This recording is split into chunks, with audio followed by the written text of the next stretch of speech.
Hello everyone, welcome back to another video. Today we're going to be talking about 5 missed symptoms of autism spectrum disorder that we saw in my 6-year-old Madeline. Madeline was just diagnosed with autism just about 2-ish months ago.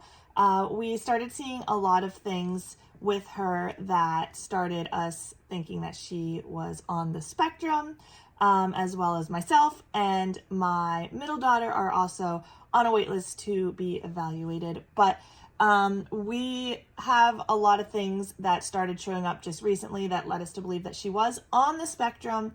I have my special education degree with an emphasis in autism, so I started seeing a lot of these patterns, but we had a lot of things that were missed from her childhood because when you go into your pediatrician, they give you those little forms, and basically they try to find out if your child has autism or doesn't have autism based on their developmental history and not necessarily their behavioral or their sensory history.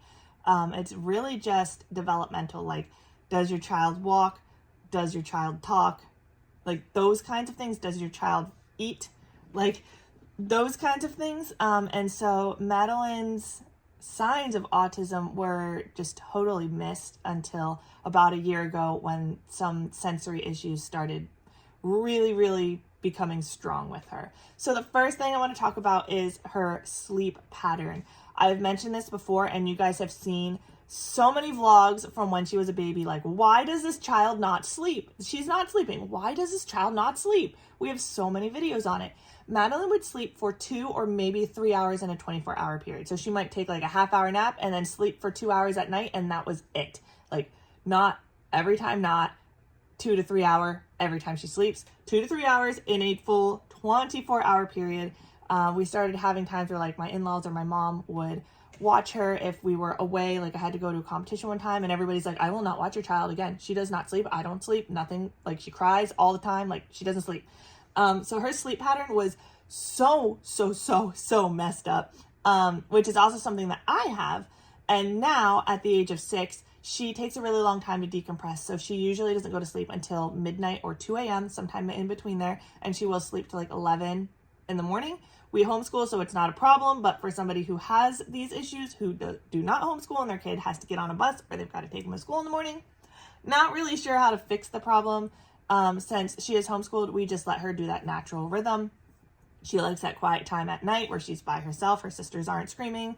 Nobody needs her for anything. Like she just likes having that quiet time. And it just takes that long for her to decompress. And we just let her do that. Now, the second thing that we've also mentioned on this channel a ton of times was potty training. Number 2, potty training. This child was like, I don't even have words to describe it. She needs her own word in the dictionary for how difficult she was to potty train. I have so many videos up. Some of my most popular videos are about potty training the most difficult child ever. And there's a lot of other parents out there that are experiencing this issue.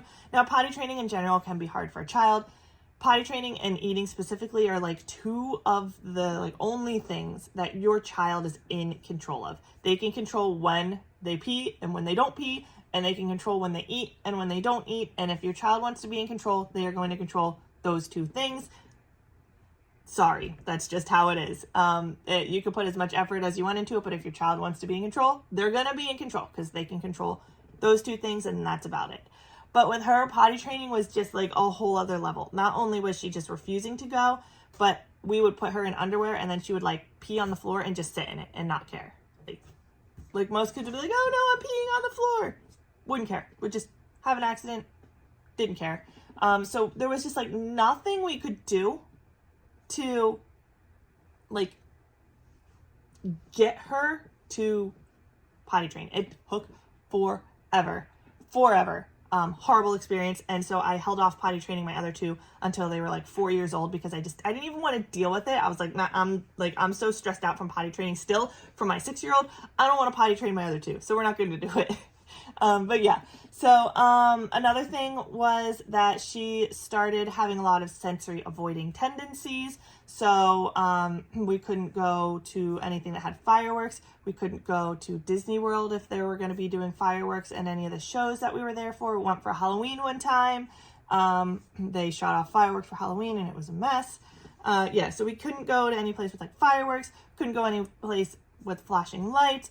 Pretty much every ride at like Disney World or any park that we would go to was too loud. She started wearing headphones. Things like music in the car was too loud.